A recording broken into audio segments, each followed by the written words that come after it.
Que la esperanza resentida,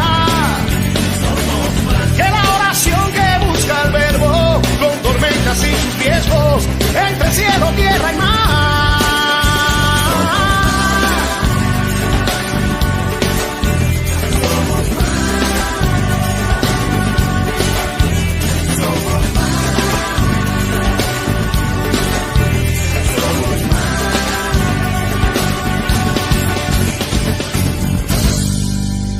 ¿Dónde está Cuba? ¡Ahí!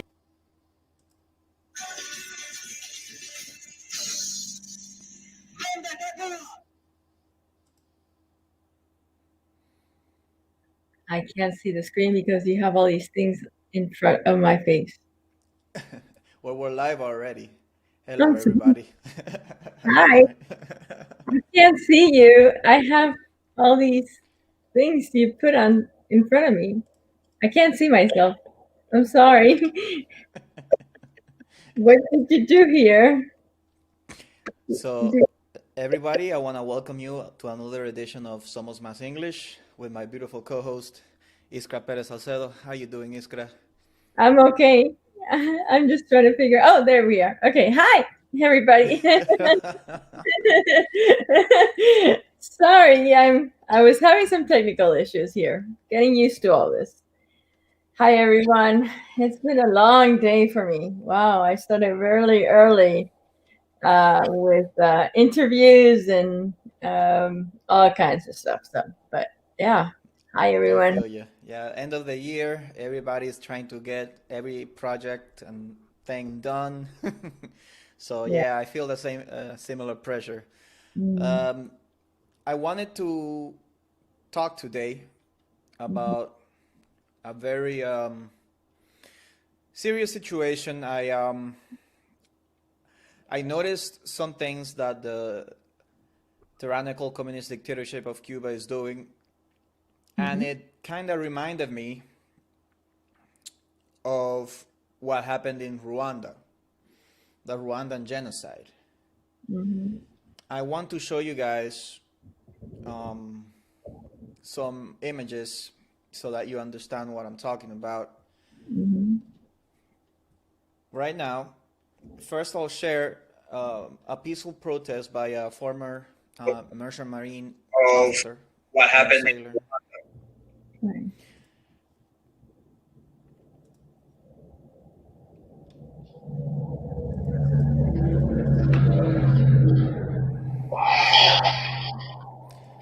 So right here, you'll see him, and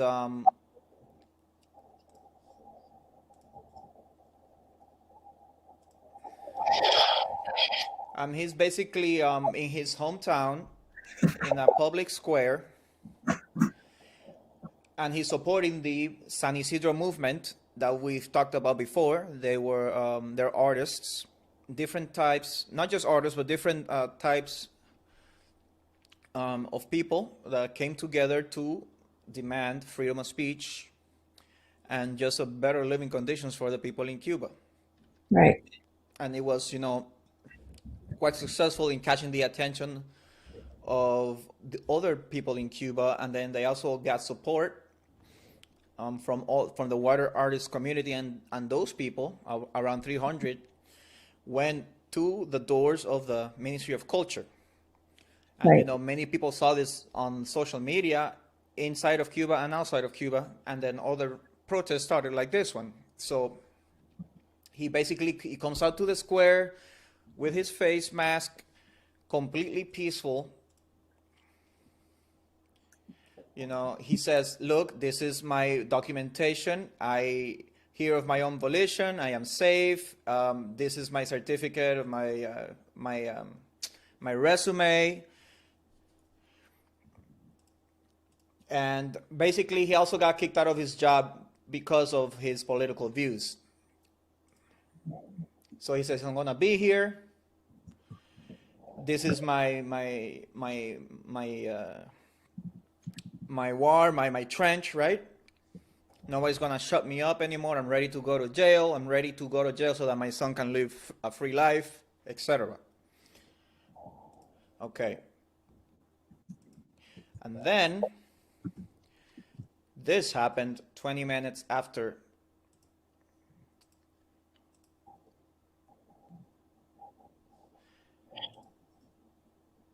And as you can see,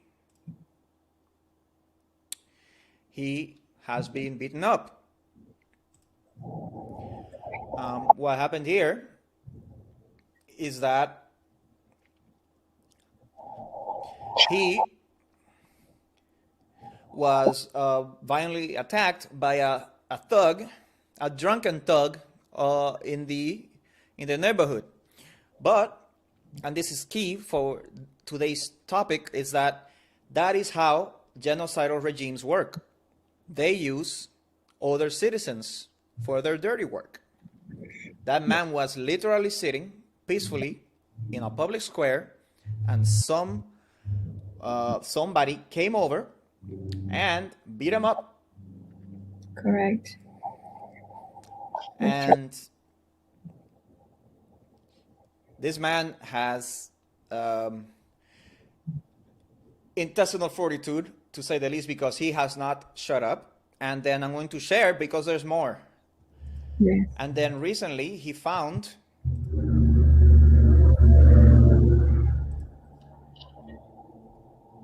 hold on, see if I can show it. The exact moment. One moment. Right. I think it's over here. He's right now he's broadcasting from his home in Cuba. And good Lord. Let's just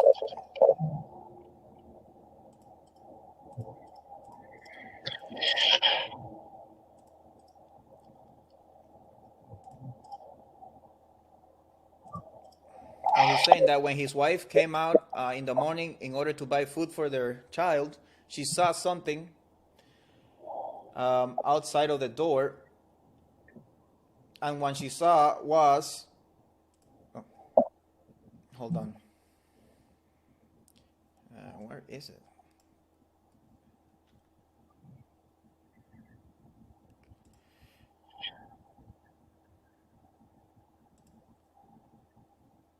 Hold on.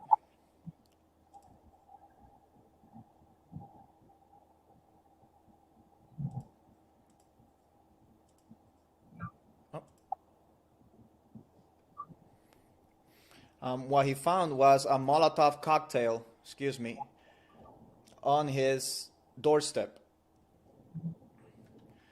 Hold on. Where's the actual image? I'll show you guys the image later. I thought I had it on this video. But basically, a government thug or an actual agent left a Molotov cocktail outside of his home. Right. So when and this is just an example. I have another picture.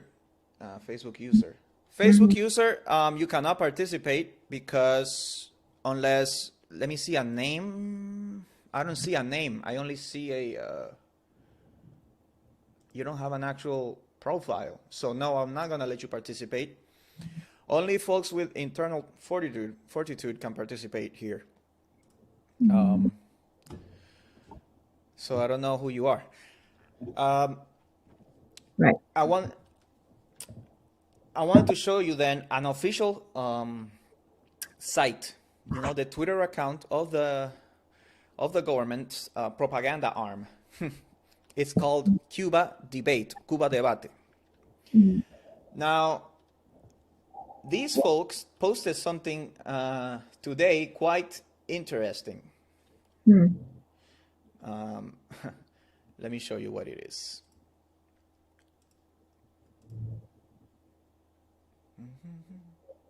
Where is the application window? It's here.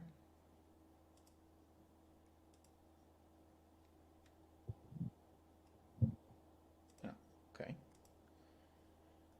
Hold on.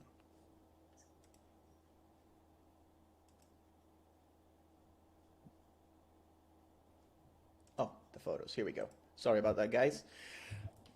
Guys, you can find this on Twitter. Cuba Debate. Cuba Debate. And it says, like the Bronze Titan would say, the Bronze Titan, Antonio Maceo, is a war hero, kind of a mythical figure in Cuba, because he was a mulatto general in the rebel forces that fought against Spain, right? And the rebel forces were famous, or in the case from the Spanish point of view, infamous, because there were 80%, freed slaves. So they didn't have a lot of like the weapons that the Spanish had, but they had machetes that they used to cut sugarcane, right, in the sugarcane fields where they were working, right, before they were free. Right. And over here, the Titan de Bronce, the Bronze Titan, said machete, machete, because it's like no worries. There's only a few of them, right? Right. And this is what the propaganda arm of the Cuban regime, right? Supposedly, this is like a magazine where Cubans debate, But in reality, as you can see by the red and black colors, similar to Antifa and the July 26 movement and the Angolan flag and any other revolutionary communist thing, this is similar to the Ministry of Truth in 1984, where they spin lies. Well, Cuba Debate does the opposite of debate. It is government propaganda. And these people are inciting violence. Okay? Right. They're saying machete, machete. There's only a few of them, referring to the dissidents and the opposition and just people that think differently in Cuba. I want to show you something else, and that is their Twitter account right now, which they had to change and take down because they knew that it looked bad, especially when us outside of Cuba started to comment on it. Right.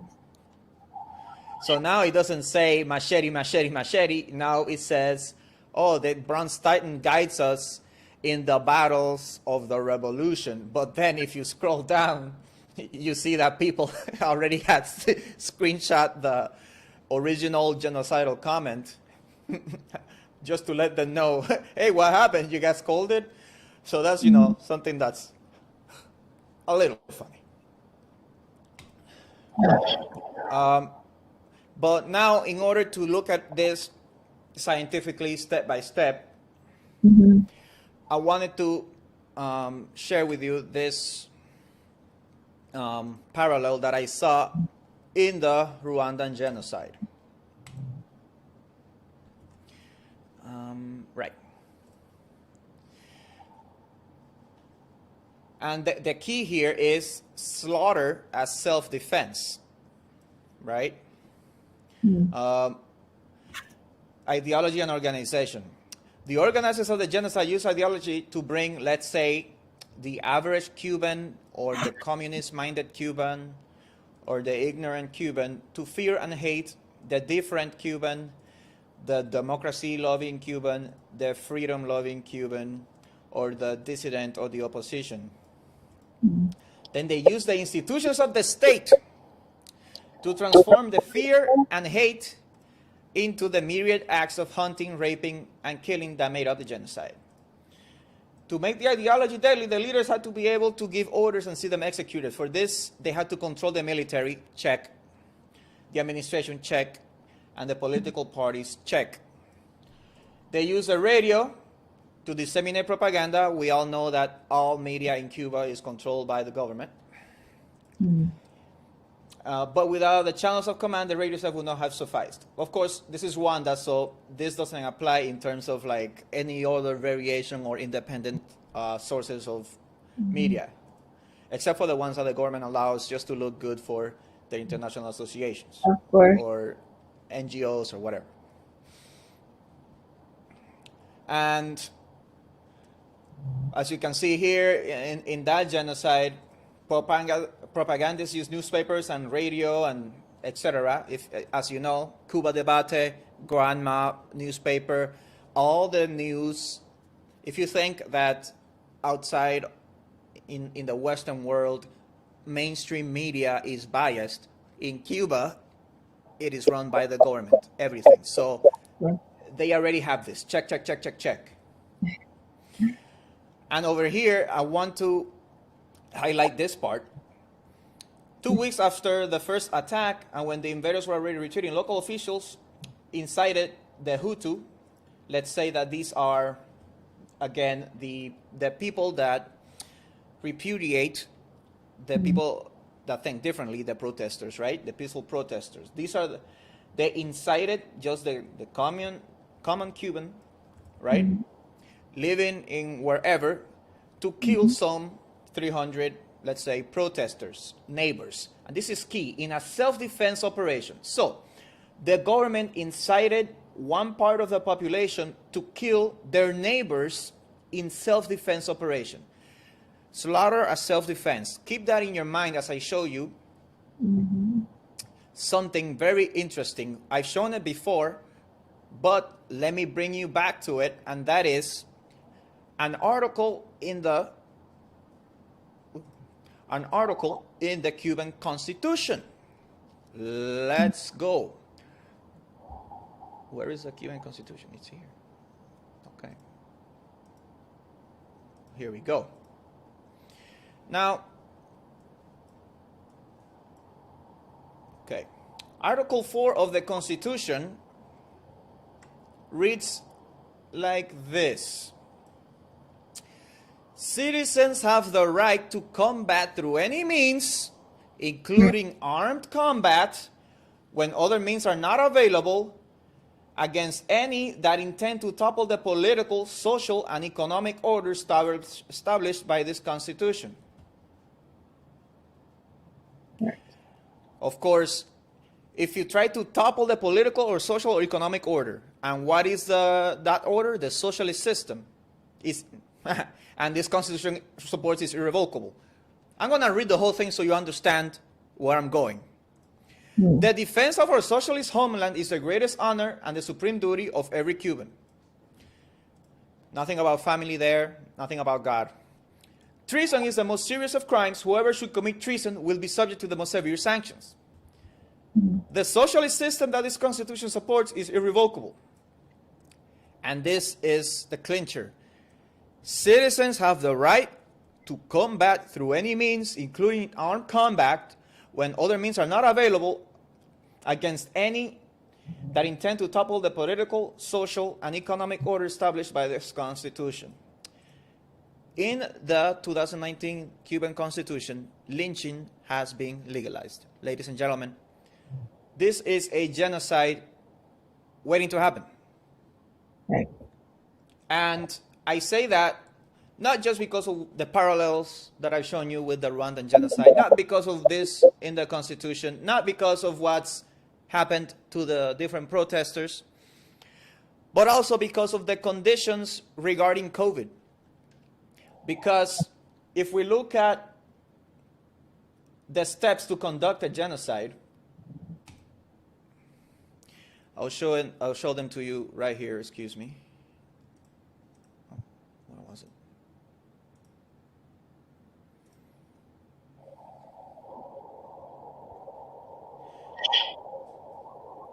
Oh, here we go.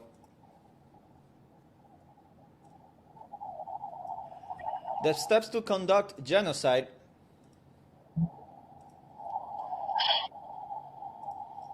You'll see something very troubling brewing.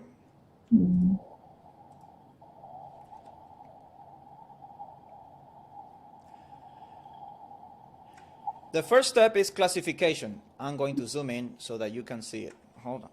What is going on? Here we go. The first step is classification. Well, all cultures have categories to distinguish people into us and them by ethnicity, race, religion, or nationality. In this case, political correctness, right? I mean, thought crime.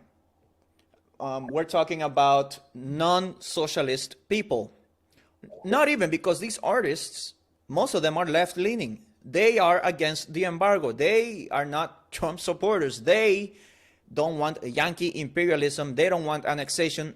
They don't want anything like that. They just want to be able to practice their art freely and to speak their mind. Correct.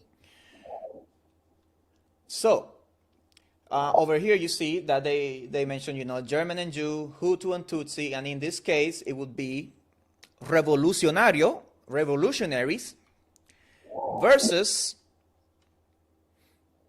what would you call them? Mercenaries is the name that they have assigned them, right? Because they say that the Miami Cubans are funding these artists in order to destabilize the revolution. So, revolutionaries versus mercenaries would be the classification here.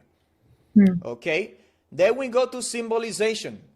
We give names or other symbols to the classifications. We name people Jews or Gypsies, or distinguish them by colors or dress, apply them to members of groups. All right? So in this case, the symbol would be, and this leads to the next point, close to what they call the people outside, which are worms. They call those gusanos, right? Yeah, that would be me. And that is step 3, dehumanization. One group denies the humanity of the other group. Members of it are equated with animals, vermin, insects, or diseases. Dehumanization overcomes the normal human revulsion against murder. So, non-revolutionary, mercenary, worms. Then we go to organization. Genocide is always organized, usually by the state, check. Sometimes informally. Also check if you see what happened with the San Isidro movement. People were throwing bottles at them. You saw this young gentleman get beaten up by this drunken thug that was sent over, right? So you'll see that the organization can be both state, by the state, or they use, or even in Venezuela when they use these criminals, in the motorcycles that were basically going around shooting protesters and students. I forgot the name. I don't know if it was marimbas or something like that, but these paramilitary groups, that's what I wanted to say. In Venezuela, we saw this a lot. And remember that Venezuela was basically turned communist into what it is now by Cuban agents, 25,000 Cuban agents throughout every facet of society, especially the military. And that's how the plans are made. Then comes polarization. Extremists drive the groups apart. Hate groups broadcast polarizing propaganda. Check. We already know that the media is controlled by the Cuban government. Laws may forbid intermarriage or social interaction. Well, the Constitution says that you have freedom of assembly, but at the same time, you don't. Extremist terrorism targets moderates, like left-leaning, freedom-loving artists. We're not talking about radicals like maybe the Miami mercenaries, as they call us, right? That we want all the rights and all the capitalism and all the democracy. They're not talking about the Unpaku or Somos Más or the myriad of groups, the people that wanted the plebiscite, the plebiscito, what is the name? The Paya movement. So Cuba decided, right? So they'll target the peaceful protesters, right? Right. Then they have preparation. The victims are identified and separated out because of their ethnic or religious identity. Now, this is where I wanted to bring in the COVID-19 issue. We have in Cuba right now places called shelters, albergues, where they keep basically Cubans that visit the island from, the world, and they quarantine them for 14 days, right? Now, they do that to, I guess, just insult them and remove their dignity, because these are horrible places. Like they're unhygienic. But considering that they broke in and arrested the San Isidro protesters with the COVID-19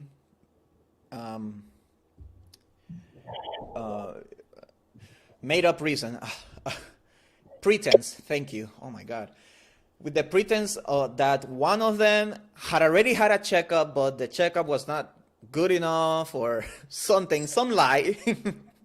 They went in, dressed up as doctors, and they arrested and separated the San Isidro movement protesters with a COVID-19 issue. And now, thank you, Sydney, they had these albergues, which are isolation centers or shelters, where they keep people that are supposedly may have COVID-19. This is a perfect reason, I say, for them to say, you know what, there is a an outbreak of COVID where all the protesters are, right? And then go in there with special forces, vans, remove them by force, take them to these isolation centers, and then they will disappear. And of course comes the extermination. Or you could say, you know what, the government doesn't have to do it in these centers.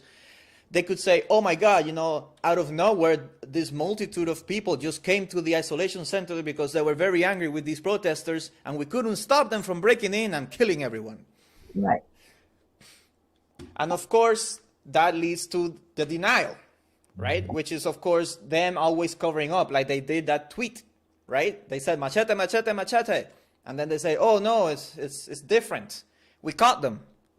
But, ladies and gentlemen, seeing how strong the San Isidro movement protest was, and how much people have woken up. Today is the 2nd year anniversary of mobile internet in Cuba.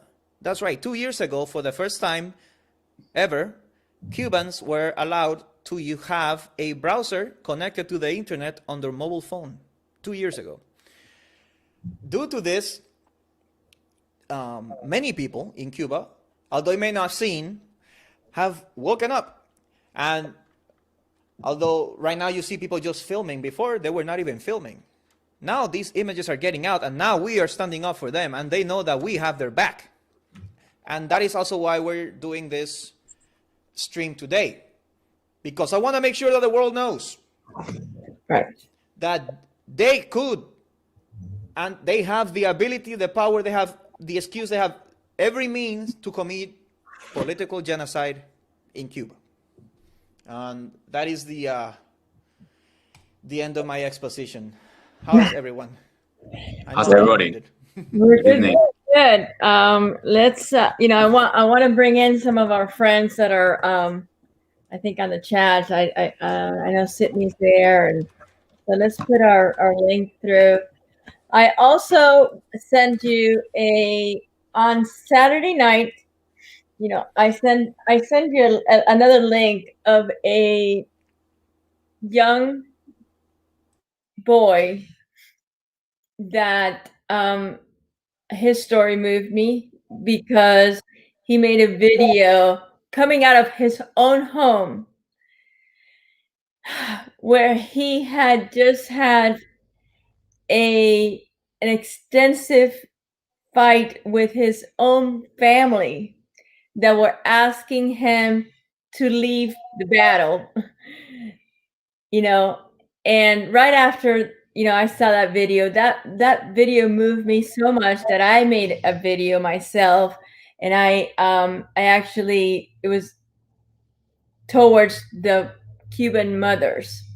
Well, my video, I'll tell you, this has currently about 5,000 views. Wow. Yes. And I just had some sort of Cuban official tell me that comment on it, and I'll tell you what this person's name and what he's telling me about my video. because it's very interesting, how they word it, how they try to turn things around. Because my video was basically asking these mothers to not stop, to give love to the young people that are just asking for their human rights of being free, and to basically to have their backs. Well, this gentleman, I apologize, I had it, and then so his name is Jesus Ferreiro Diaz, and he's telling me, you are totally engañada. So basically, blinded, or it's kind of like saying blinded, or blinded. Yeah. I am either completely blinded or I have been bought by someone. And my answer back to him was, sir, I apologize, but there is not enough money in the world that can buy my silence. So his response to that was, su discurso me parece conocido y a la vez muy oportuno, teniendo en cuenta que un nuevo camino que han tomado tratando de confundir a los jóvenes, los cuales están intentando directa e indirectamente a cometer locuras. Les advierto,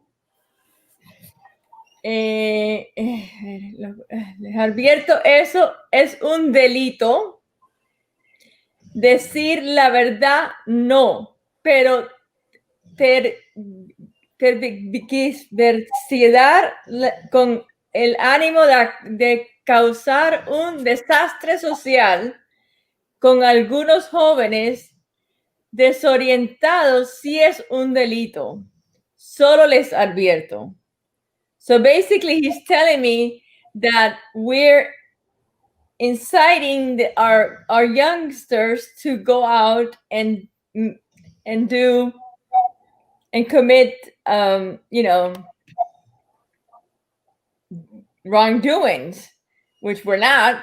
That's not what we're doing. First of all, we don't want them to break any laws, and that is not what they're doing. They are not breaking any laws.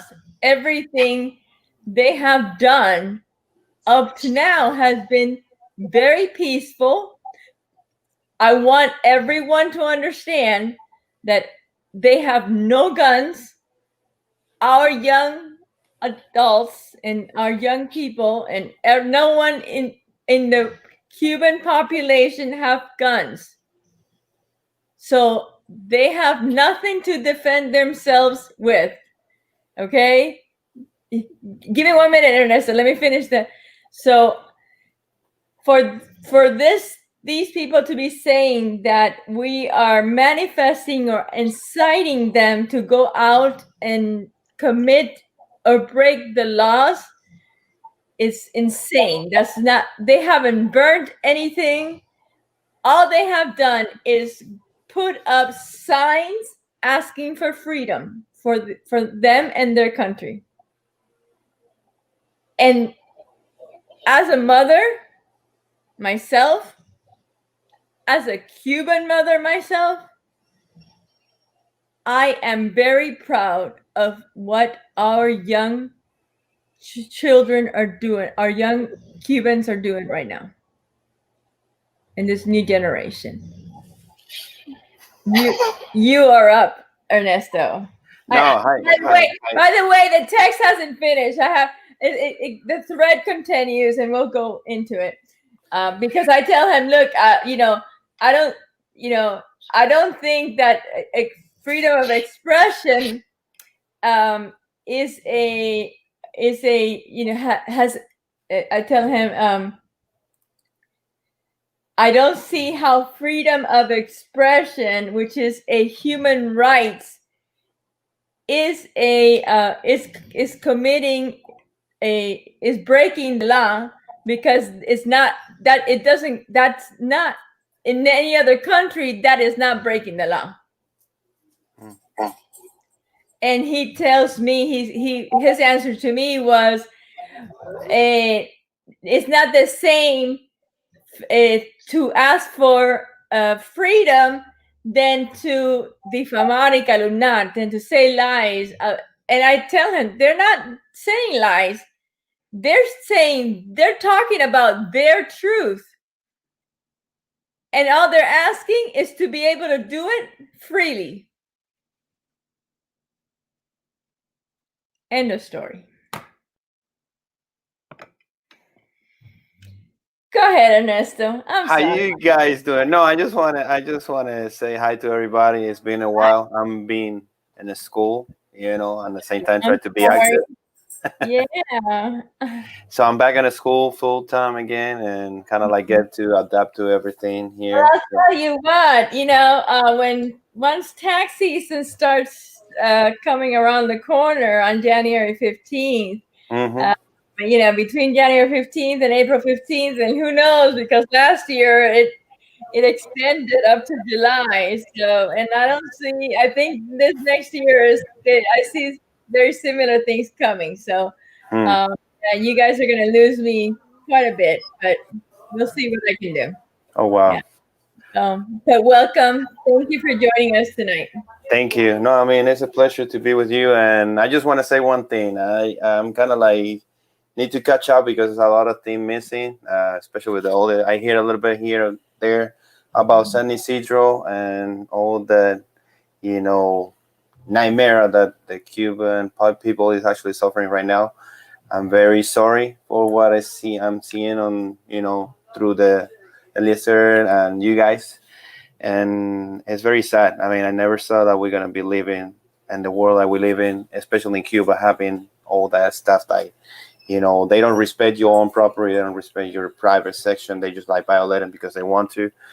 It's something that I never. By the way, I mean, the COVID situation and the way governments have used it, unfortunately, is not just in Cuba. Yeah, it was a video. Governments are misusing this all over the world. Yeah, I'm aware of that, and I'm agree with you. But we're gonna stay on task and talk about what we're here. I know. And later on, I'm gonna share a video with you guys. It's a channel, I believe. Maybe Jose might see it, might saw it already, or maybe Riquet or anyone of you guys. It's called BL Mundo, something like that. They were kind of like doing a reflection about what is happening around the world and how, like you said, how everybody using COVID-19 to lock us down and kind of like submit us to do, what communism is doing, like actually have one way out and no freedom for people to thinking and, all that stuff. But that's not the point right now. I just share it later. But I mean, I'm glad you guys are still doing, what we normally do, keep fighting for Cuba and actually exposing all that, what they're doing over there, because sometimes it's hard for them to speak, but we have that power and I'm agree. We should use it, honestly. I'll be doing this until either until they're gone or until I'm dead. So, whichever one me comes. Too. Why I raised my hand later when you were reading that letter is because you say the guy said, I don't know which one, I completely lost. Anyway, they were saying about the gums and stuff. Like we don't have it. I say I do. I do have it. It's just for my own protection and my family. No. I mean, in Cuba, they don't have. The guy the guy is saying that we're sending our young people to war, like go to have a war again. So this is let me catch you up to date. What we're saying is that what the government is stating now is that these young people that are standing up are basically breaking the laws. Okay. Wow. That they are doing all these things against the government, and the reason why they're kind of like turning things around is to have an excuse to basically execute these young people. Oh, wow. So they now That's just why we titled today's genocide. genocide, right? Because and Because this has been done in the past many times.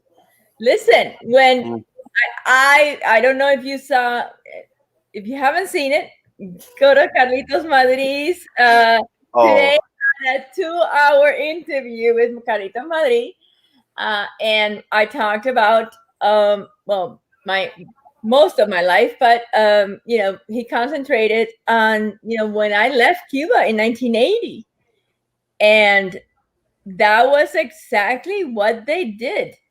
hmm, They treated us as the thugs. That we were the worst. the worst people in the world.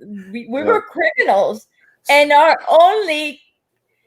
only law we were breaking was that we were against their Mhm.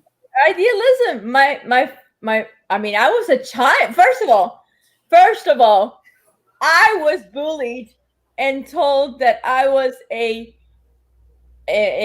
gusana. I was Escoria. You were escoria. all kind of stuff. First, I Yeah, went from worm, being the scourge of the earth. Let me make a correction. You were not called. You're still being called. Oh yeah, yeah. We all are. We all That are. hasn't yeah, changed. I went from being the number one student in my school.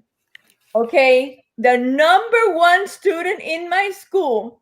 I was the leader. I would every single day. I would go to the matutino. I was the one that would do the poems. I was the one that would sing. I went from being that to to Zero. being exactly to being bullied by all of my classmates. Hmm. I believe you, because that happens to me too. I mean, I bet like Jose might suffer that too, And but I was 9 years old. So this was not just happening to adults. no, I And mean, this was because my family decided that they wanted to leave the country, mhm. okay, because they were against that government. That was the only law we were breaking. No, Iskra, I believe you because my uncle came in the 1980s too. I think, and I mean, I had to watch the Carlitos Madrid, but he was into a Peru embassy, so he get into it. He broke it in, and from what I hear since I was a kid, I born in 1988, so it's 8 years later. My mom told us, since I was a kid, and I have, knowledge about it, that my uncle came out. They return it on the embassy. They asking if you got a family that would like to come with you. All that process. They say, yeah. Well, go and get it. So my uncle had to find a way to sneak it and get back to my family that they were living in El Vedado, close to actually the U.S. embassy. Right. And he sneaked it through, passed through because it was a lot high violence shit. People, washing all that stuff, looking for those who are scoria and gusanos and all that. And anyways, short story is that he got to where my dad was asking, hey, you gonna come and you got this option. My dad said, no, I cannot leave my grandma. She got heart problems at that time. Anyways, he said, well, I gotta go, but I won't forgive you guys. I'm gonna put, when I get there and be settled everything, I will put like, the legal way for you to come to the US.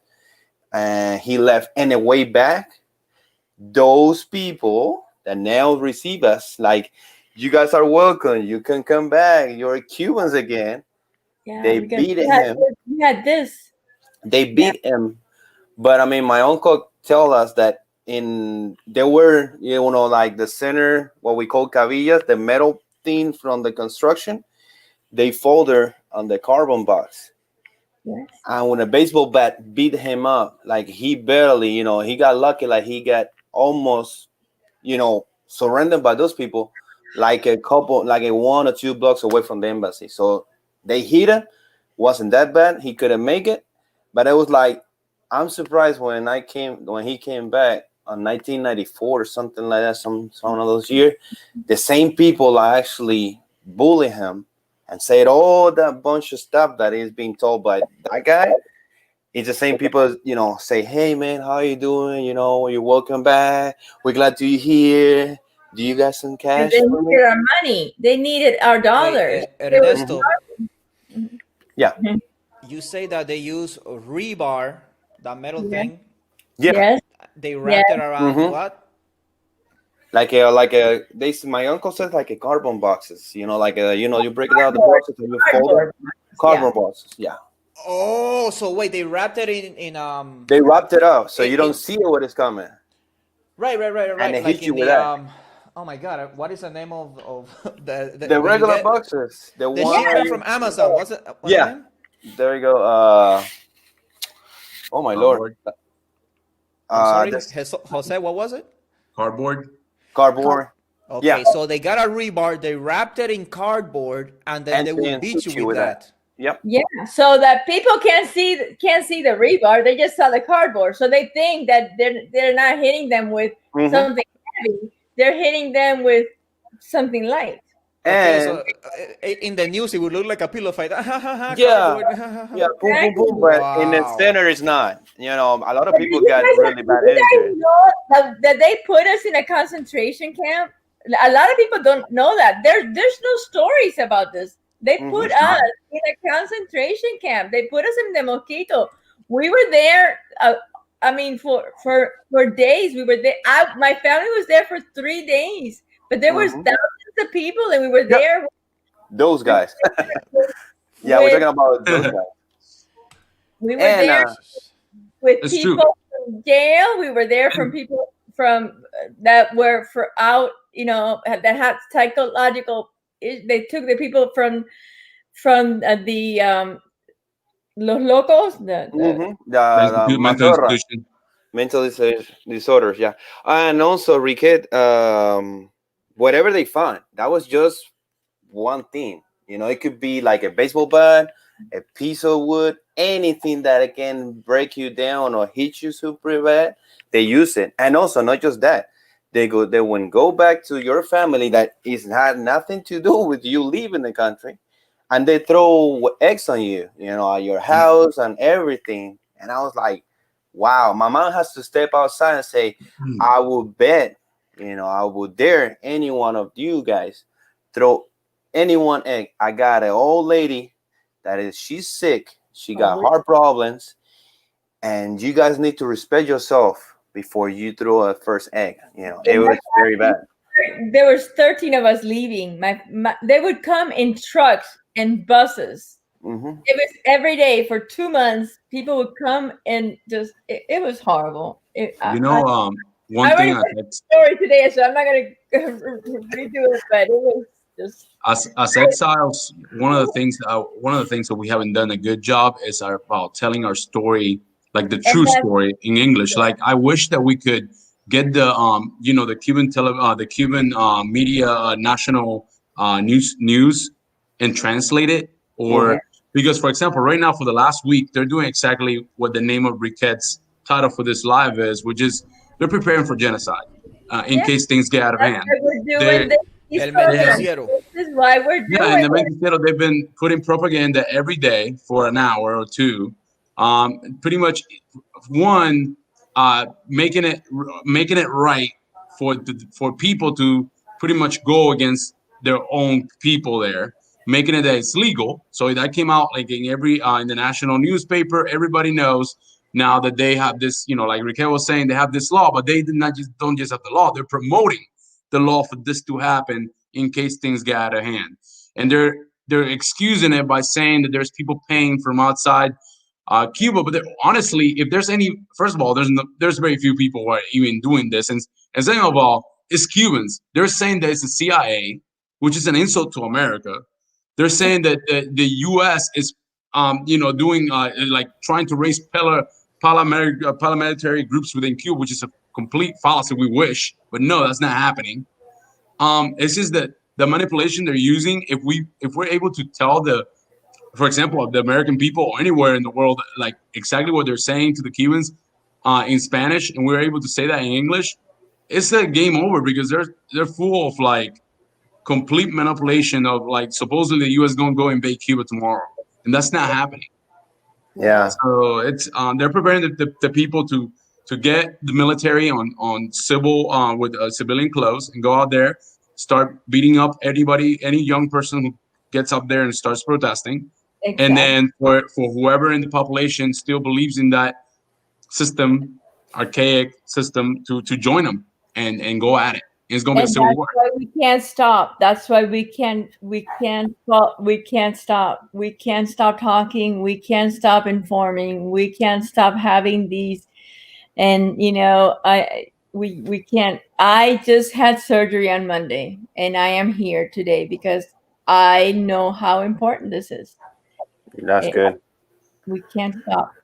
No, I mean, I'm So, surprised that Jose mentioned something that I've been hearing. They claim that we paid it, or the United States government is paying the CIA, FBI. It's like, how in the world they gonna make those transitions, or at least send the check, to Well, for their.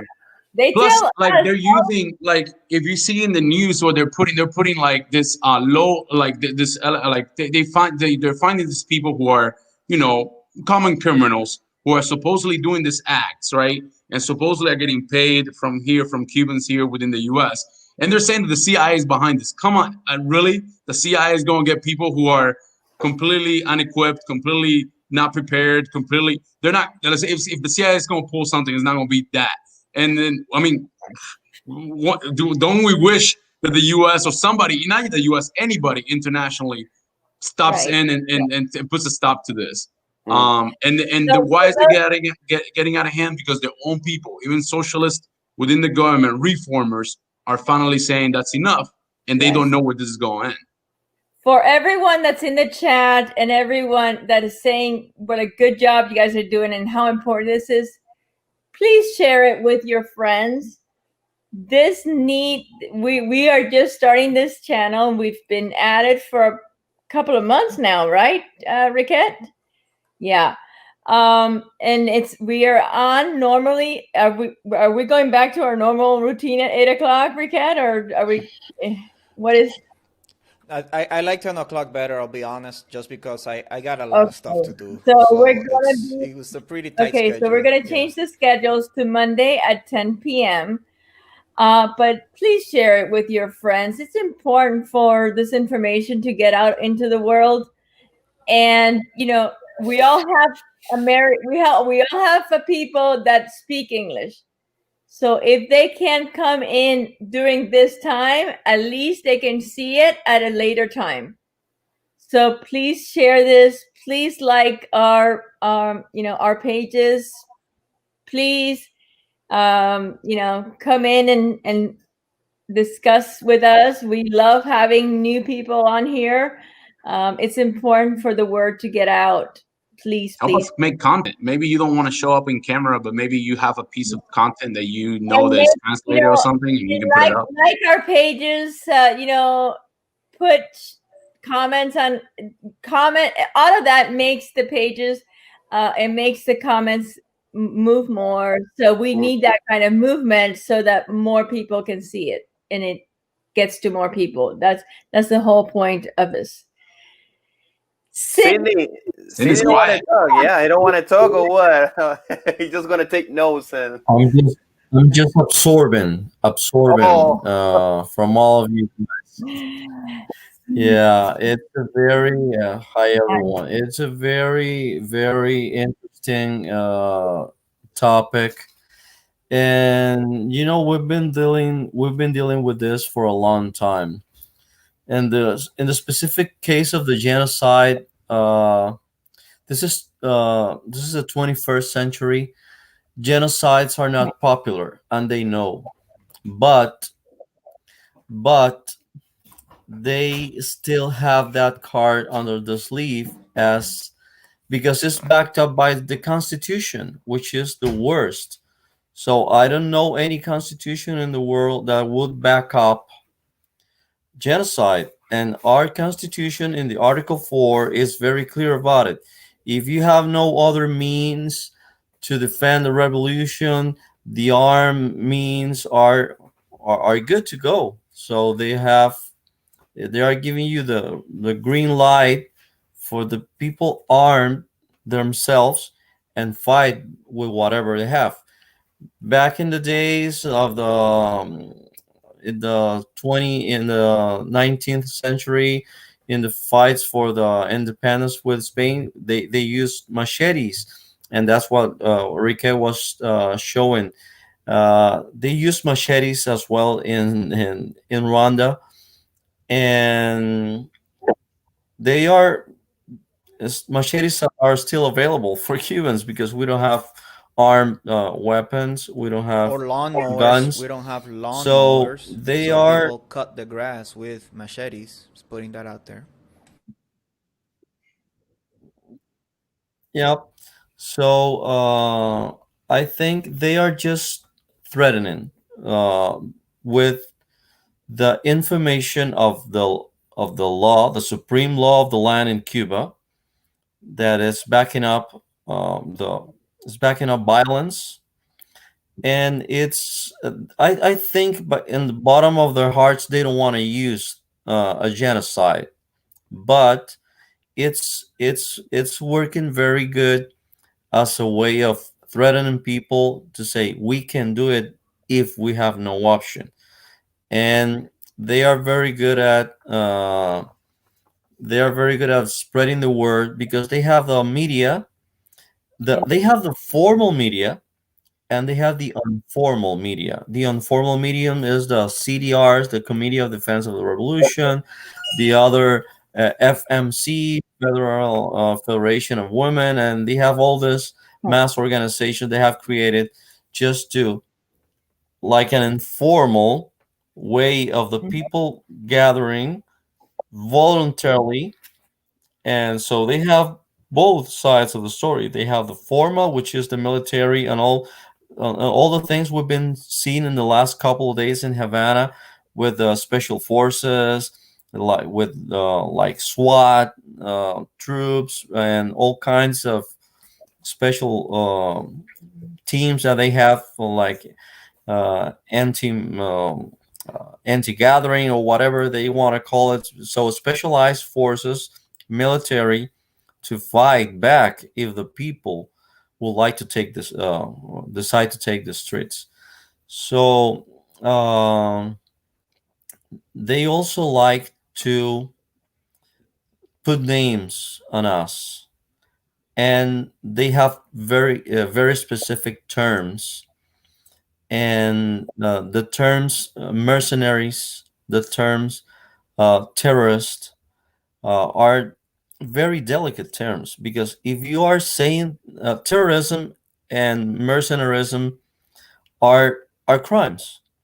So if you are accusing me of being a terrorist, you will have to prove that, because terrorism is a major crime that can go to international trials of war or international tribunals. So if you're accusing those youngsters from San Isidro of terrorism, uh, I'm I'm asking them to prove it, because you cannot use a very such a word to say that a people is some group of people is a terrorist and then do nothing about it. Right. Because in any country, in any respected Western country, if you discover that you have a terrorist group, a terrorist cell in your society, you have to use all the force of the law to fight that group and to take it into justice, because terrorism is one of the major crimes of this age. So you are disqualifying these people, giving them some adjectives that are very serious, like terrorism or mercenaries, without any proof of it, because Right. you're not pursuing them. So you are admitting that you have terrorism in your country and you're doing nothing about it. But didn't they do that the That's same not way true. with us? Didn't they when in 1980s? Didn't they do that in the in the 90s with the people that wanted to leave? I mean, they've done it several times. This is not new. And they always call them missionaries, but they never took it up to terrorist. Because there was a couple people who went and did acts in Cuba, but they were terrorist acts. I mean, whether valid or not, there were terrorist acts, so there were at least acts against the dictatorship. But like calling everybody, they're grouping all of us together, whether you're pacifist or not. Everybody's getting bunched up on this one. And then the thing is, San Isidro hasn't done anything. But they have though in the past when people from whenever anybody from the U.S. any opposition group in the U.S. has done anything against the Cuban government, which we haven't really done anything against them, but just talking about them, we're the terrorist. They've always said that to us. They've always referred to us in the exile as the terrorist. I think in this current time, there's no evidence anything in terrorism, and then we also especially for San Isidro and the people protesting and the few people they've caught supposedly with this axe or whatever, it's like really they have nothing to do with the San Isidro movement, and they have nothing to do with the artists who are protesting, nor the people out in Camagüey, nor the people out Ging who are protesting. So, but Jose, I mean, you saw the clip of their one of their last news media that they put together, Mm-hmm. where they took clips from people saying things here, Mm-hmm. and then what was happening there. Right. And what they're trying to do is link them together, because what happens is that in order for any opposition or any person in any movement in Cuba to get the word out, they have to call all of us, or they have to get the word out to any YouTuber, because the regular media doesn't sometimes pay attention to what's going on. So they have to get to anybody, and they're trying to do they're trying to link and some people together so they can try to form a case. But Exactly. But it's not. It's impossible. I mean, they don't have nothing to do. They're going to sell to the world. That's exactly what we're saying. This is what they're going to sell to the world, and this is why it's important for us to say that's not true. Mm-hmm. And we have to sell the truth. We have to tell the truth about what's true here. And even though no matter how many times you said it, they still not believe it, because I don't know if you guys remember, but Paco released a couple, I would say weeks or a month ago, a video that the news in Cuba, it was saying that he was a terrorist, he was organizing over there. Also, he got a gun, like a plastic gun, and look at that, they are armed and all that stuff. Like Jose was saying, they actually create a whole story connecting Jose with Sydney. They are working together with Iskra at the same time, and now Ernesto is a head coach of all those guys. So they are terrorists because they are terrifying our people. They're linked to the CIA. Yeah. Ernesto is working for the CIA and FBI at the same time, and Riquet is the president of the whole terrorism over here. So. And the people say, like, "Oh my God, we're in danger." Guy with a hat, he's the boss. Yeah, and we're in danger. And everything that comes out on that one, the criminal mastermind. Not only one channel, not only one newspaper, and that only one news channel. That's what everyone believes, because they have nothing else to believe in. And just like China, they have an army. I'm telling you, an army of people on social media, of their people, trying to break any type of of news or any type of campaign that we're trying to promote. And they've done it already. And we have to be very aware of that. I mean, these people have people living here in the United States. They have people living all over the world, and they have an army of disinformation and manipulation to try to make that scenario that we're talking about happen. And this is a great point that Jorge Delgado is making. The matter of the fact is that they are in the UN, in the UN, and it's a joke, and it's true.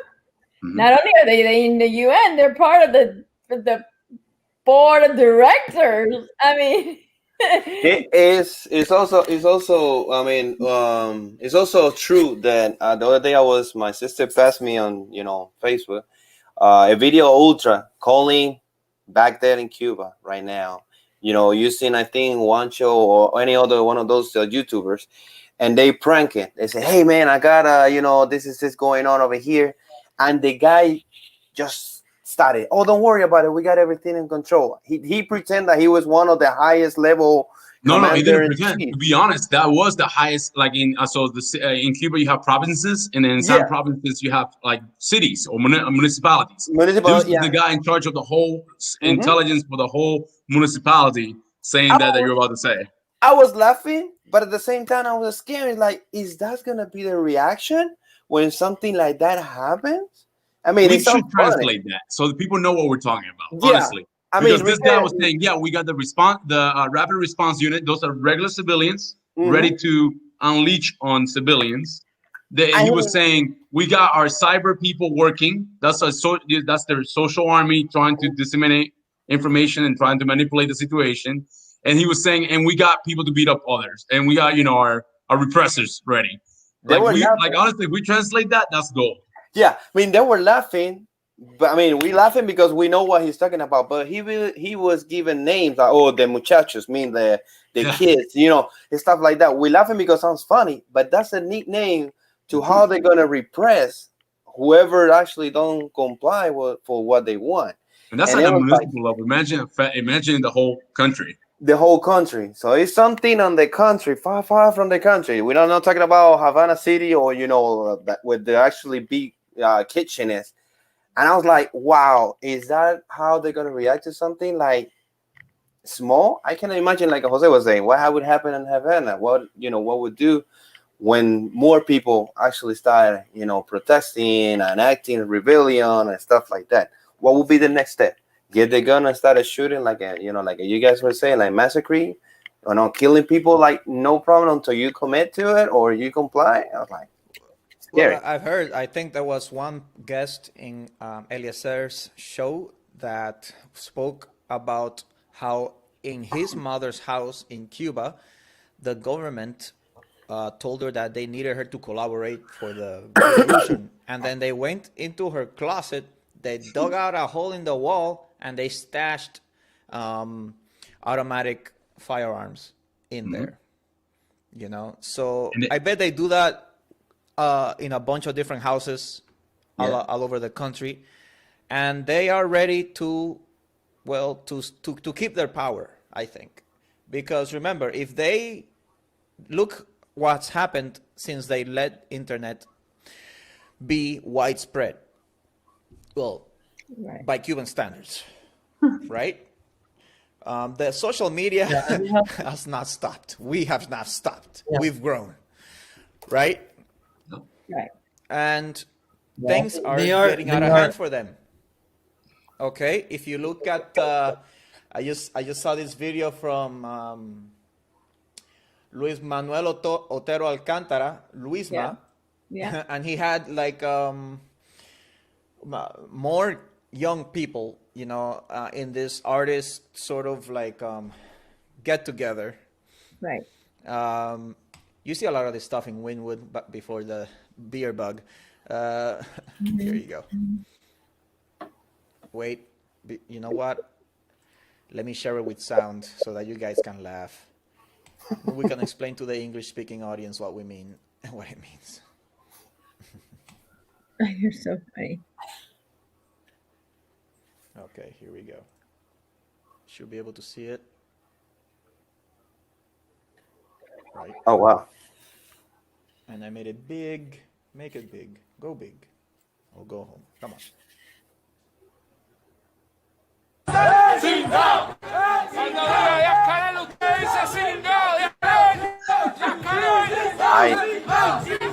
I cannot translate that.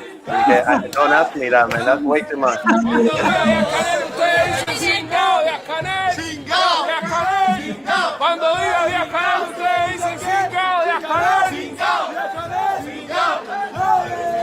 Yeah. Oh, that silence is getting bigger.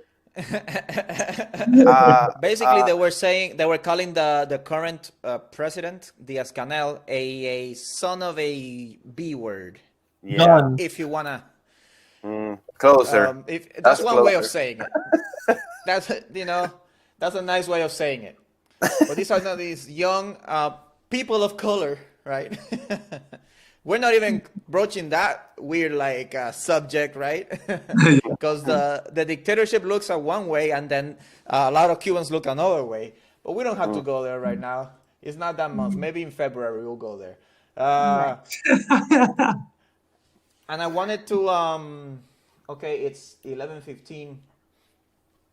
I wanted actually to show this video by these two Canadian artists, musicians, as we say, goodbye. It's 11:15. So these girls, the video is long. It's 22 minutes. We can talk, but I love this video so much that I want to share it. What do you guys think? You guys agree? You ever heard of Okan? Bring it on. Awesome. Who's it? I'm sorry. Who did you say they were? Okan, Okan. Okay. They're really good, actually. I went and actually followed So their. we have. I want to say hello to a few people on the chat, if you don't mind, because we've got new people here. So let's say hello. We've got. I'm gonna go back, and we should really do this more often because this is Vegas, Nevada. We have Leanne Hakim. Thanks for sharing, Leanne. Yeah, and then we have Armando de la Paz, Jorge Delgado, Fabio Astray Campos Ramos. Thank you for joining us. We have, I don't know who that Cuban libertarian is.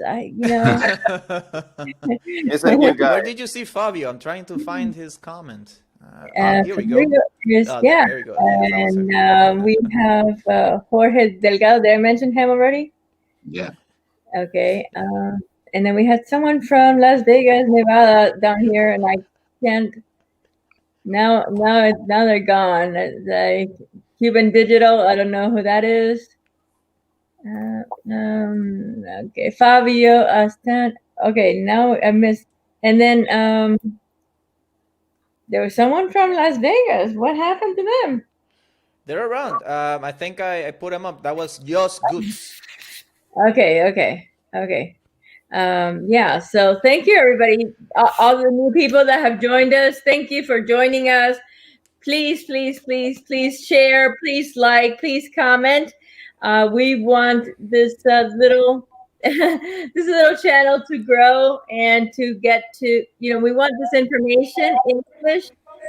I know there are a lot of Spanish channels talking about Cuban politics, but we feel it's important to talk about Cuban politics in English and for it to get out for this information to get out into the world.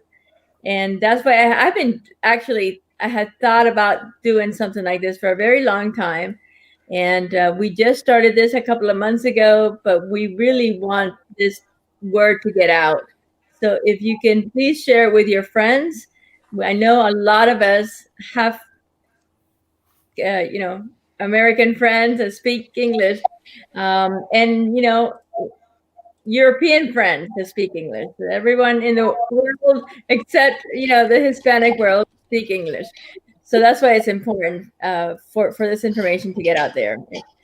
So please share, please like, and please come back Mondays at 10 p.m. I gotta learn how to do voiceover over videos. I'm telling you, we'll kill it. Oh my God, that'll be like great, doubling people, like putting some wine on, but like, and the guy's like, oh yeah. I may get an editor actually. I think he works with you, Jose. It's a young Venezuelan. Carlos, he's good. Gentleman. Yeah, he's really good. Yeah, so he contacted me. I'm gonna be looking over his work, and Cool. because we gotta pump out more of this stuff, and it's Yeah, just and it's not he knows a enough. little English, at least so far. Jorge's asking if we're only on Mondays.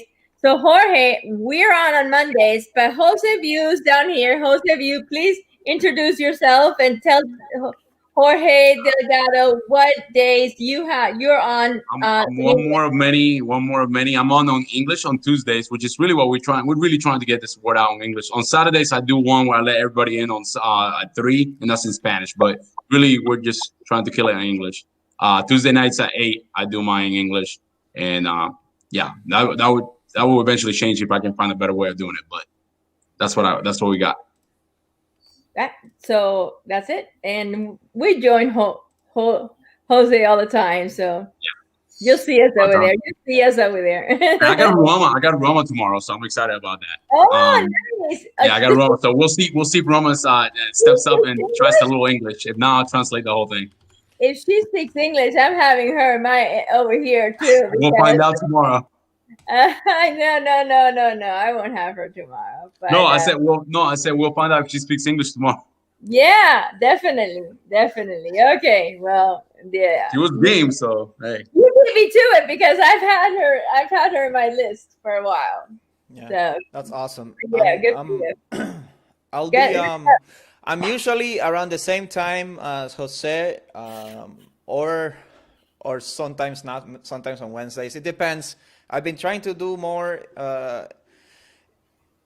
translations of things that come out of Cuba. So even though I may not do the streaming on a regular basis, you're still gonna see content in Cuban Libertarian. Yes. In YouTube.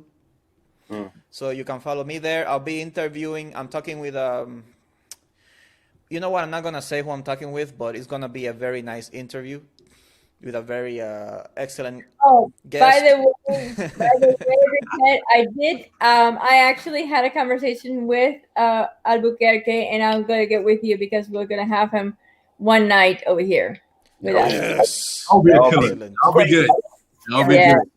Gonna be writing notes and taking notes. Like, can I ask this? 'Cause I got a bunch of I'll questions. be all over the chat on that one. That's gonna be good. Mastermind. He's so good. I'm new to this world, so I need to get informed from them. He's a professor, y'all. For those of you that don't know in the chat, he's a professor down south. We have to figure out the timeline because we either have to record it or do it before or after his. That's right. He's on every night, Monday through Friday, right? Yeah, at 9. I think It's at 9 to 10:30. 11. Yeah. Yeah. So it's gonna You be can come hard. after the show. You can come right after the show. We should Exactly. Yeah. 1 hour Albuquerque. boom boom. Get out your news, your download, and then come over here and we'll Don't get bash the undressed. dictatorship. Yeah, don't get undressed. Stay dressed like you normally are and keep rolling. Exactly. Yeah. Okay, guys. So I'm gonna go ahead and play this thing. You guys can hang out, and then we'll call it a night. Okay. Cool. Good. All right, here we go. You look so tired, honey. No, what? Men don't get tired. No. You Sydney never heard? looks tired tonight. Sydney looks very tired. I know he works. So for those of you that don't know, Sydney works Sydney's one of our health heroes. So he's been dealing with COVID, and we appreciate everything he does. So I know he's going through a lot. Oh, and I'm working on something right now. I'm still kind of like get that thought, but I might enjoy like Jose's doing his view. He's gonna I still figured out the name of the channel yet, but I'm gonna try to open something like actually deliberated more about general topics and covering Cuba here and international things. But actually, I've been thinking about doing other things as well. My idea, and I want to outlaw it. It's just a preview could change, but I will call the channel. It's gonna call the First Amendment. So Nice. it's challenging. Right from the start. I'm still actually developing that. So Jose, you and I can actually. I would like to have you guys, especially Jose, work with that. I need to invite. I got Iskra. I need to invite each of you to my show because each of you has like a good. You inspire me.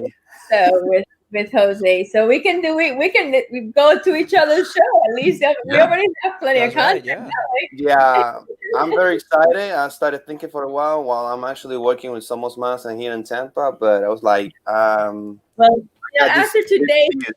after today's interview in Carlitos, Madrid, to be honest with you, I had so many people contact me.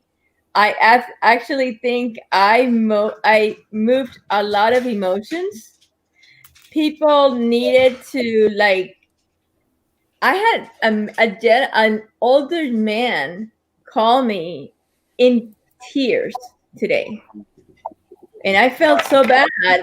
But I know this is necessary, right? It's necessary to talk about these things, all these things we went through, because we've been hiding them inside of our souls for so many years. Let me tell you that I just recently started talking about this. In my family, we never spoke about it. After we came to the United States, we never spoke about it. I started talking about this about 4 years ago because a friend of mine that's a Spanish, that's a Spanish teacher in a high school, invited me to her class to talk about Cuba. And since I don't really know a lot of history of Cuba, when I talk about Cuba, I talk about my experience. And so I spoke about the Mariel and my experience. And that's how I started talking about this. And of course, after that, everyone wanted to invite me to their classrooms. And then the College of Charleston did a whole semester about Cuba when Obama started opening up, and they asked me to write an essay for a website they did. But today I realized that people really need to talk about this.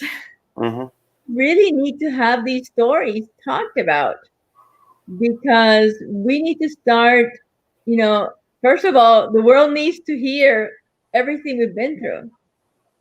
That's number one. And number two, we need to start healing emotionally. It's too much. Hate and sadness inside of Start healing. Yeah, like resentment. That's a word. We didn't get over, and we're still having because the family is still behind, and we still seeing it. So all that plus what we suffer. It's a bit. It's a very bad combination. In many years of keeping all this bottled up inside, and it's not good.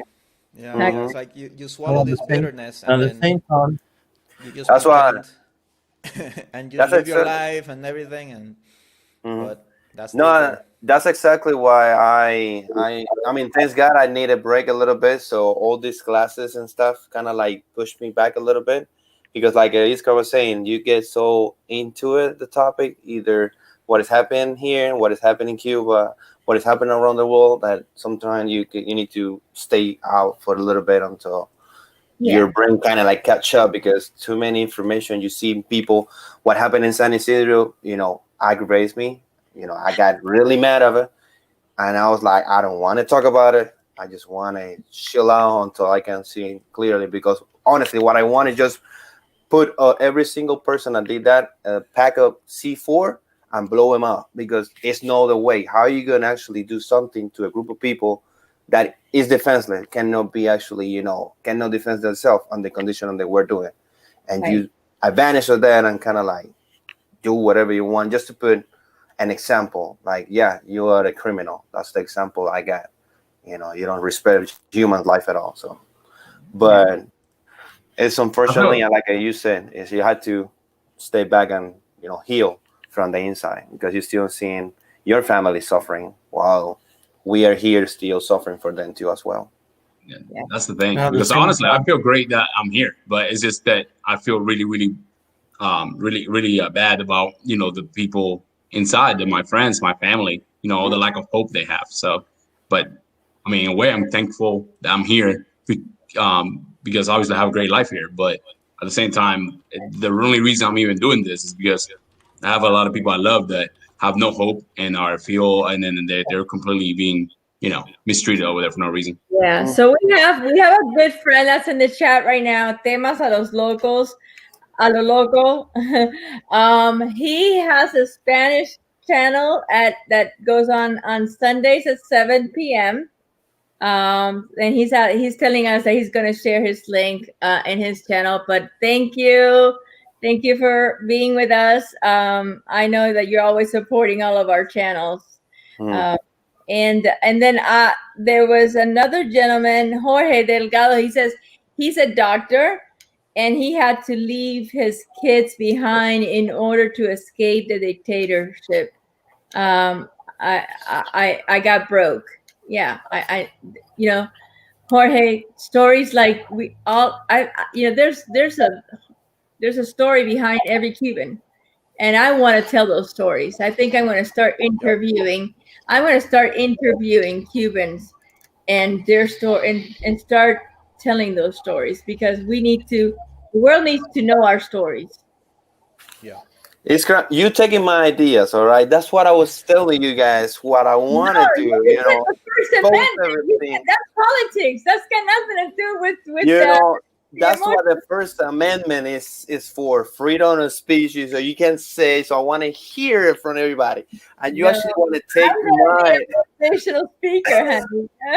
No, but I mean, I like it. I mean, it's a good idea, and I mean, we need to actually express ourselves and kind of like show to the world what we've been through it, while we're still going through it, because it's not like Jose and everybody agreed here. It's not hard, it's not easy living here, have everything, have freedom, have food, have pretty much what you can actually earn from yourself. And when you look in battle, you call because you have to, because it's not the way you can communicate with your family. I can, pass the page. You have to call, and all you hear is like, I need this, I got this necessity. I actually already have 2 channels in process. I have one in Spanish. It's called Testimonios y Conversaciones, and I have another one that's called Let's Talk About Cuba. So I have to figure out what I'm gonna do there. But I want to do one in English because I feel that that I need some English testimonies, and of course there's going to be people that only speak Spanish, so we'll see. So it sounds like you and I were in the same channel, like when I was speaking at different library, right? Like, I was thinking, like, what do you want me to tell you? I can't help you then. So if we go from the same path, I might help you with that. I don't know what I'm going to do all of this because I have a family, I have a business to run, I have so many other things to do, but we'll see. Yeah, I want to get in that world that has business and stuff like that, but I'm actually working towards my degree first and then open that part. So I might ask you about that. I'm supposed to be semi-retiring. I don't know when that's going to be happening, but no, don't do it. Keep going. Well, retire from work, but not from us. So you have to stay with us for. Yeah. Like I invest in more things and I'm doing more projects and I don't know, whatever. You can retire from the world, but not from us. You have to stay with us. That if I don't have like 10 projects going on at the same time, I'm not a happy person. Oh, you got 4 already. You got us. You got Jose, Sydney, Rique, and me. So I have 4. So you need 6 more. So. I have all the Somos Más lead coordinators on a chat that I have to keep them in line.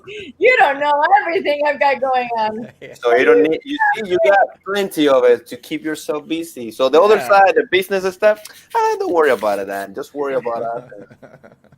No, but I mean, thanks God. I mean, it's something that is very interesting, and like you guys said, I mean, we need to actually come more together in terms like actually organize and help and also expose our experience to the world. Because I've noticed lately, people doesn't know what actually is the reality of Cuba, and they buy the idea, oh, it's the perfect place, it's a perfect environment, and it's safe, and it's that, and Cubans exaggerate a little bit, or misleading information. That's the propaganda they've done. They're good propaganda. We need to do the good propaganda on the other side, and that's why we need to get have the money, have the artists, and have all the resources that come together to do what this Oliver Stone is doing, but the truth. Kick him out. So Really good.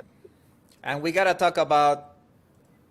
We I gotta talk have about this. I have a whole project already put together that I've already talked to Eliezer about that, and you and I need to talk about it. Oh yeah.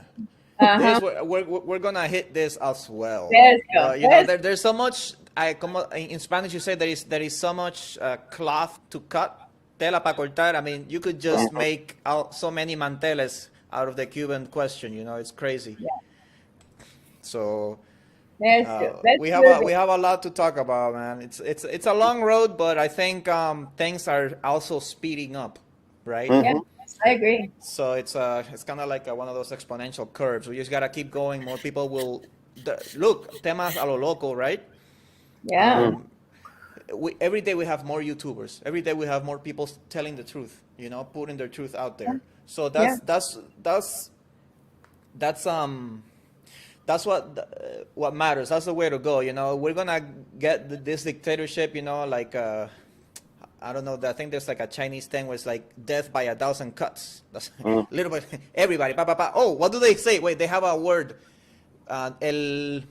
Those things that sting. Un avispero. Yeah, they do that, right? That's what they call it when they repress people. They bring all these. Avispa negra. La waspa, like avispas negras. No, but O boina roja. I think they had some demonstrations with students, and they would kind of be like, "Oh, we love the revolution," and they would call that like an avispero or something like that.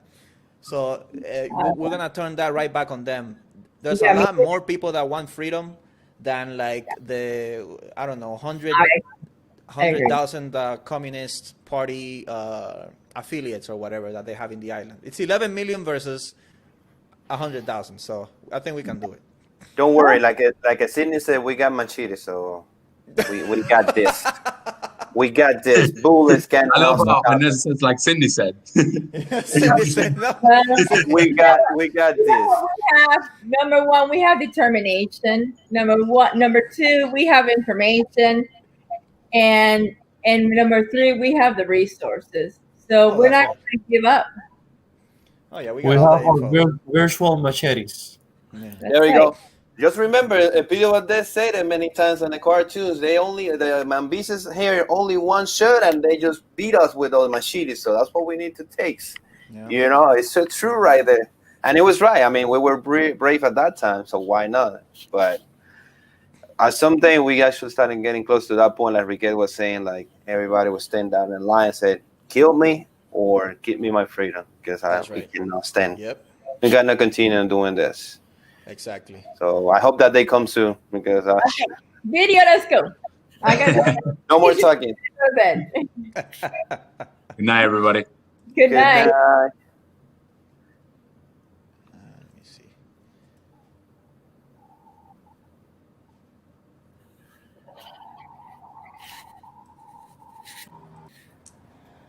Hello. Hi. We're not gonna wait a long time because we're not that famous, so not a lot of people are going to connect right away. And we're not also doing this for publicity. Not at all. This is just our duty as Cubans. Welcome everybody, whoever is joining. Thank you so much for joining us, and we are here to bring awareness of the situation in Cuba, about what is happening with a group of Cubans that are called El Movimiento San Isidro. 14 very, very, very brave people that are, 2 of them are on hunger strike. Right? They've been in a hunger strike for 6 days now, 6 days or 9 days, Yeah, something even like more. it's very concerning. And for the first time in a long time, Cubans inside and outside of Cuba are feeling hope, are feeling the spark, are feeling that times are changing and that we have to say something. We have to say something. And in our case, we're saying, bringing the message to Canada, because we live in Toronto now, and we need to let the Canadians know what is happening. The real situation. We're not crazy when we say that Cuba has a dictatorship. So every time we get interviews, we say this, and we say it one time and 100 times over, because it's true. It's not some angry black women talking in a concert.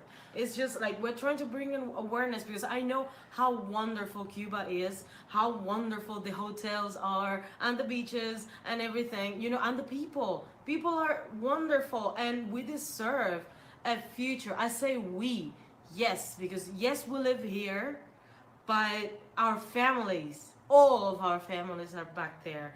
And even though if all of our families are in here, we still feel like Cubans, and we want the Cubans to have a future, to have democracy, to get rid of a bad government. It is a bad government, and it's not about like establishing a dialogue with the dictatorship. There is no dialogue with the dictatorship. And we need to acknowledge this. It's not a matter of being political or not. It's a matter that your mother, your father, your uncle, your kids don't need to wait for recharge the mobile phones in order to have a life online. Things like that. And freedom for the political prisoners, that is also an issue.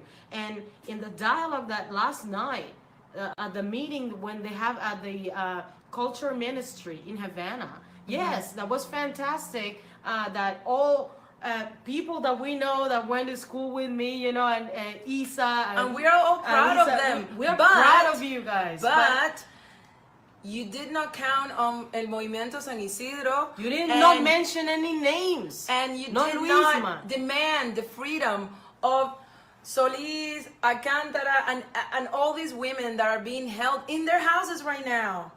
In their houses. All these people are being so brave, and we are here to represent the Cubans that don't live in Cuba. We cannot say and we cannot do what the Cubans in Cuba are doing.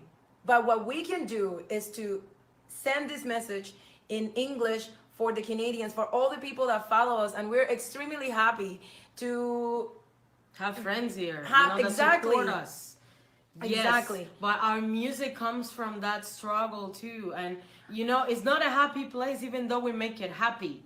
And we risk everything too, because for the longest time, the Cubans don't want to be political. The artists outside of Cuba don't want to be political, because then that, you know, it brings some shame and people don't want to talk about it. But we do. Fear. Yes, we do have fear. Because we lost everything. We lost a country. We lost our mothers. We haven't seen our mothers in years. So I don't care. I don't care because I have nothing bigger or stronger to lose. The only fear here is the matter of, oh, I'm not going to be able to go back to Cuba. Boho to you. None of us can go back to Cuba, and we're here trying to fight for them. And you know what?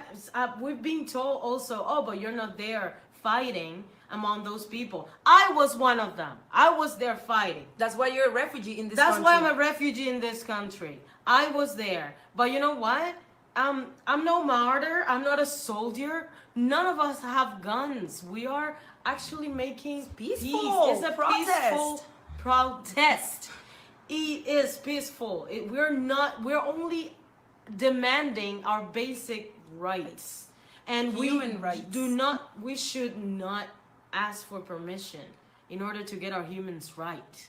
You know, it's our human right. And the fact that that government has only one party and has only one voice doesn't allow us to exercise our freedoms, you know. Those are the people that are fighting. San Isidro movement is the people that are fighting right now. The Damas de Blanco, the Unpacu in Santiago de Cuba, my city, they are fighting right now, and for years. They've been fighting for years. And no one knows. So this life is mostly to bring awareness to the Canadians. If the Canadian government allows refugees from Cuba, it's because they have grounds. They have things to say that cannot say in Cuba. So if the Canadian government has refugees, it means that the situation in Cuba is serious enough. So it means that if you live here and you have enjoy of our beaches and our women and our men and our social, cultural, whatever, means that you should care about Cuba and you should not look the other way anymore. I know, and I know. It sounds bad right now, and it looks bad in anybody's resume right now to make deals with North Korea or have friends in North Korea and things like that. We need to get to the point when making businesses with Cuba It's shameful. is shameful. It's bad because you're aiding a dictatorship. You're with your money, you're allowing these people to go to our country. You're allowing these people to suppress us, our rights, people. And That's the why- only thing. That's what we're posting. I know everything we're posting is in Spanish because we're just sharing all of our friends' fights in Cuba, in Miami, yes, in Miami, and in the whole world. We're just sharing that, and I know some things are in Spanish and you cannot understand, but we are here That's why we're to explaining. make you understand. If you have any questions, if you want to know more, if you Call want to us. know how to help, if you want to know where to go, where to get informed, the reason why we're doing this is because people need to know the real Cuba. We have been hiding behind this tourism and behind the music and behind the culture and behind all these beautiful things that come out of that island, but this cannot be allowed anymore. Cuba has a dictatorship, plain and simple. If you go there, your money supports the dictatorship. It's that simple. If we as Cubans don't go there because we don't want to support it, then it means that you can go somewhere else. There are other places with, Dominican Republic and every country. We're saying that every country is struggling right now.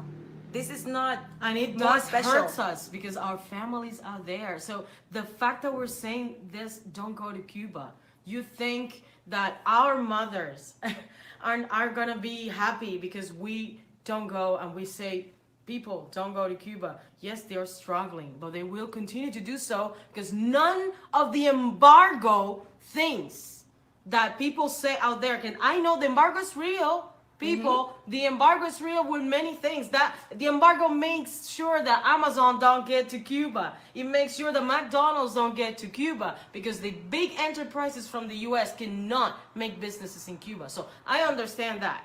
I understand that part. But in other hand, the embargo also allows food to get into Cuba. The Thank chicken that the Cubans eat is from the United States of America. So the real embargo that we have is from the government, from within their own system, that they don't allow Cubans to talk, to speak, to be proud of what they believe. They have been there for more than 60 years. Imagine if you don't like Trudeau, if you didn't like Harper, Or if you don't Ford. like Ford, imagine having those people for 60 years and you cannot say anything against them. Imagine that for a second, just for a second. I'm pretty sure you will understand.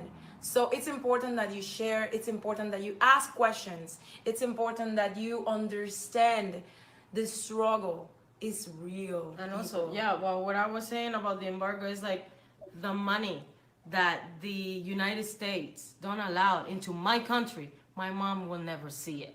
So they stopped the jets from going from Miami to Havana, and none of that money, our families, because we're regular Cubans, none of that money our families are gonna see.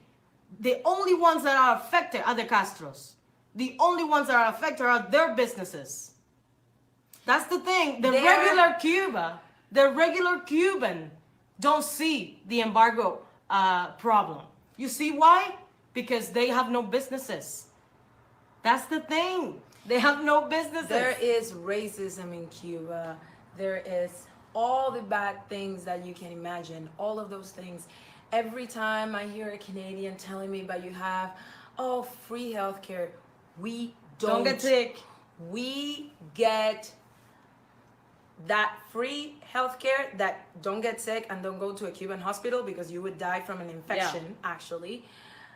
We pay with our freedom. Canadians pay their free healthcare with taxes. We want to do the same.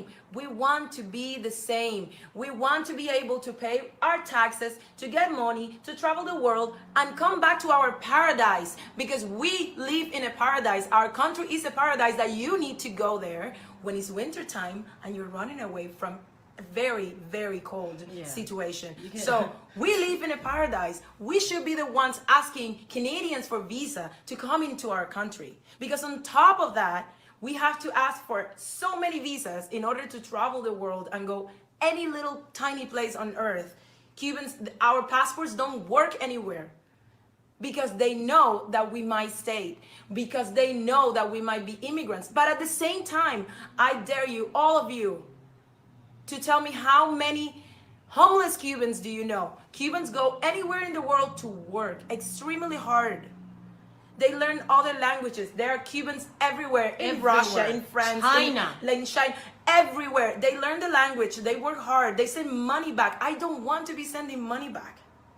And I want the Canadian government to allow my mother to come and visit me and visit her.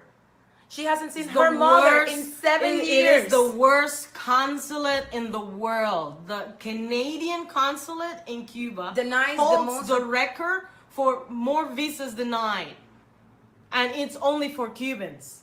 And they make them have like a ridiculous amount of dollars in their bank accounts. When you have more than whatever you can explain, you get in trouble by the government. So things like that. And things, what we're talking about, the healthcare and education and all that, we've been told since we're little that those are triumphs from the revolution. Those are basic human rights. Basic human rights. Free education. Canada has free education. Canada has free healthcare. Yes, we pay with taxes, but you get what you pay for. I'm just saying, the thing is that we've been told that we should be grateful to the dead guy because we have free healthcare and free education. That's our basic human right. My mother is a nurse. Her mother is a lawyer. My mother makes $40 a month. Her mother used to make 30.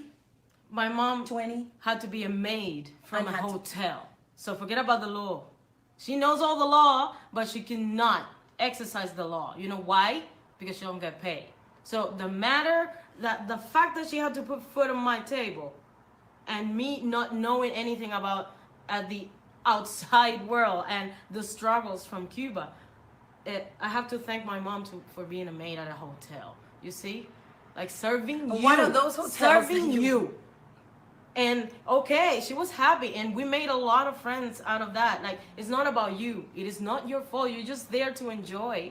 It's the fact that you acknowledge what you're doing right now. The Canadian government, we're demanding the Canadian government to acknowledge the situation in Cuba, to acknowledge El Movimiento San Isidro, to acknowledge all these women are the Damas de Blanco, to acknowledge all of those women out there, women and men fighting, the hunger strike. Where are those people that they just took from their houses? They were peacefully protesting in their house, and the government sent people dressed as doctors saying that they were violating some health whatever issue, using the pandemic, using the COVID-19 to prevent this and separate them.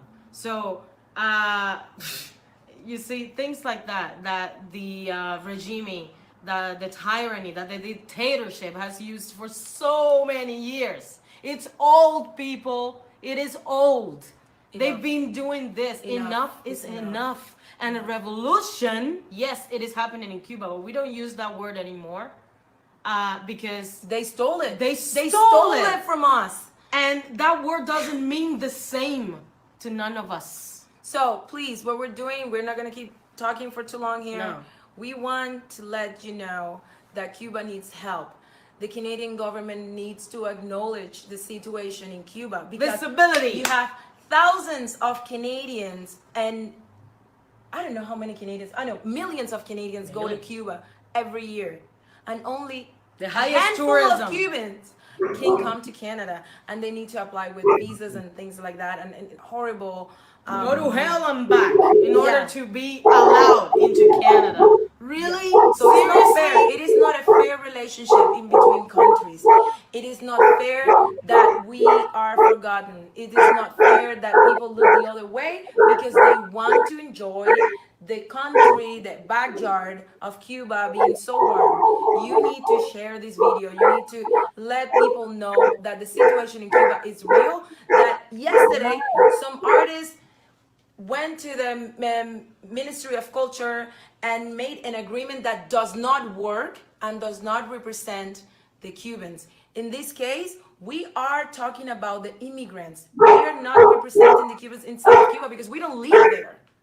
And those are the brave ones. We are only helping in the possible To way make that we them can help, visible. to make them visible. So if you follow us, if you have listened to our music, if you're watching this video, I please ask you to share and to let people around you know that Cuba needs help. And Montreal, en ce moment, there's en grève.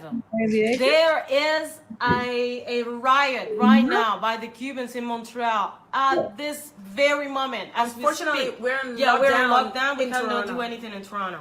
But the Montreal people, the No, Montreal ya folk, estamos the acabando. Cubans in Montreal, ¿Qué puso and all ese our cabrón? friends, our French friends, are helping and are there getting organized and protesting against this. Gracias a todos los cubanos. Merci Gracias a a tous. todos los cubanos que están Partagez, luchando, todas esas partagez. mujeres valientes que mientras exista una cubana y un cubano que hablen así, una cubana y un cubano que defienda, que no tenga miedo, que enseñe a los esbirros, que les tire fotos, que los enseñen videos, que se les enfrente. Nosotros tenemos que hacer algo y tenemos que decir algo. Estamos muy agradecidas, estamos muy conmovidas, estamos súper pendientes de todo lo que está pasando.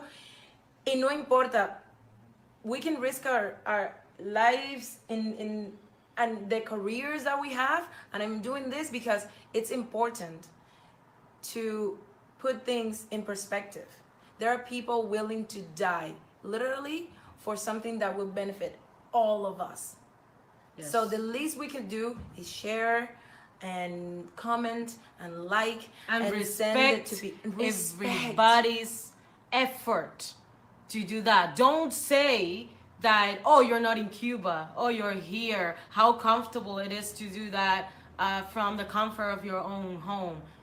It is comfortable to defend dictatorship from here, from the freedom. So that is what is comfort, not this. And I still respect you. But it's not comfortable to leave your country behind. No. It's not comfortable to leave your mother behind. It's not comfortable to learn another language and be in like minus 35. That is not comfortable. It's not fun. We're also doing But we're things. here. You know, I want to be in Cuba. I want to be in my Havana house, just looking at the beach and enjoying life.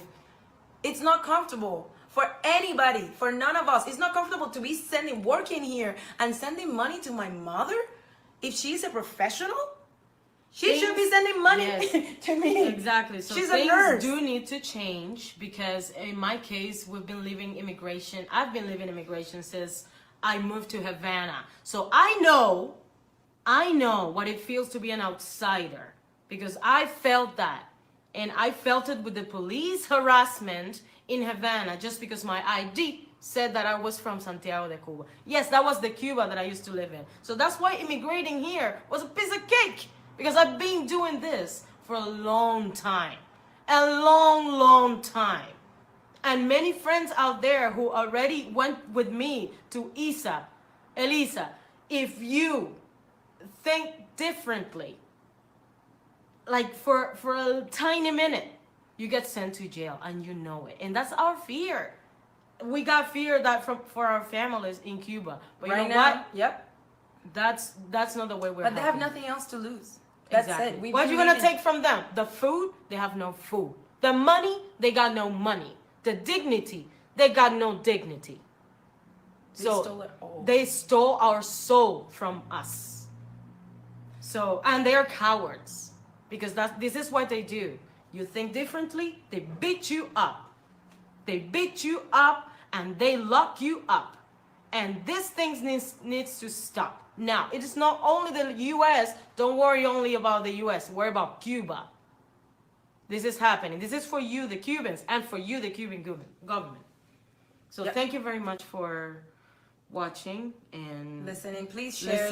Please. I'm don't sorry if we to get share. very passionate, but we're gonna be bringing a song about this situation that we wrote actually a few days ago, and we're working on a lot of projects right now. But again, Proyecto San Isidro. Those are the people that you want to go and check out, and any news that come out of those, the Cuba that says anything about them. From the Prensa Independiente, independent press, because the authorities in Cuba are denying all of this. So please, the press from the government is silent through all this that is happening. Compartan. Partagez, s'il vous plaît, tous les amis en français. Please, I know you understand Spanish. Je sais que vous comprenez l'espagnol. S'il vous plaît, partagez pour tous nous. Merci à tous. Thank you. Gracias. Okay, so while the video was playing, I contacted them through Messenger, and they replied that they would be happy to talk to us. Just let them know so that we can coordinate a date and time. This is how we do it. Excellent, Iskra. You're the best. Yes, I am. So let me know when, and when you want to bring them in. Next week. Done. Done. Next week at 10 p.m. Let's do it. Next week at 10 p.m. is what day? Hold on. Wait, today's Tuesday? Oh, no, it's already Tuesday. Okay, the 14th. Yeah. Yes, the 14th at 10 p.m. Why are we doing this on with What happens to Mondays? Repeat? What happened to Mondays? No, yeah, it's Monday. Monday. Yeah, I just saw that it's 12. 14 is Monday. I was confused. Yeah. Oh, because it's 12:02. Oh, okay. Yes. Okay. Let's try to keep it to 1 hour. That's not gonna be it. So, Riquet, okay. 1 hour is just not possible for us. It's not gonna happen. You don't think so? You don't think we can? Because you're never gonna get enough views in one. You're just gonna grow the channel in 1 hour because people start. You can't. Because people start. It's too short. Finding out about you being here in about 30 minutes into the show. So the channel does not even start to get notifications until 30 minutes in. 10 to 12 it is. I'm okay with it. If you're okay with it, I'm okay with it. Okay. Until whatever is done. So let's leave it like Ernesto, that. No, 10 to 12. I love you guys. I love you, audience. Hey, it's a sacrifice. I mean, a victory requires a big sacrifice, all right? What are you doing? And now we have to do it on 10 o'clock. 10 o'clock is late for me. 10 to 12 is very late. Yeah. I like that number. No problem. Oh my God! But I'll help you. All right. I'm gonna I help in Tampa. I will help you. Please help me with the coordination if you can get in here because it's. I'm actually I forget I have access also to the. Ernesto, you do have access. I have access now. I have access to StreamYard too, so I can put it together now. Mm-hmm.